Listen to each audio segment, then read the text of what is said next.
लाना चाहिए, इनको नेम करना चाहिए, इनको शेम करना चाहिए।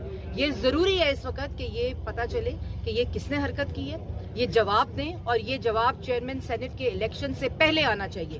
ये सीक्रेसी ऑफ जो वोट है, जो आइन के मुताबिक है, उसको टेम्पर करने की कोशिश की गई है। किसने की है, कब की है, क्यों की है? इसके मकासद थे कि आप झूठा वोट डलवाकर लोगों को धमका कर कि वो दिखाएं आपको कि वो किसको वोट डाल रहे हैं। ये आपने आप आइन के मुजरिम हैं इस वक्त। जवाब दें ये किसने की है फौरी तौर पर।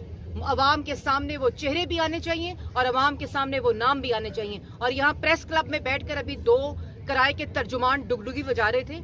इनको कहें कि ये सफाइयां देने की जरूरत नहीं है, ना इसके ऊपर ढिठाई दिखाने की जरूरत है। पाकिस्तान की आवाम जानना चाहती है कि कैमरे सेनेट हॉल में इलेक्शन के बूथ के ऊपर, पोलिंग बूथ के ऊपर किसने नस्ब किए, क्यों नस्ब किए, किसने इजाजत दी, उनके नाम और चेहरे पाकिस्तान की आवाम के सामने आए। ये इस तरह बात अब नहीं छूटेगी, क्योंकि ये पूरा एक तसलसल है।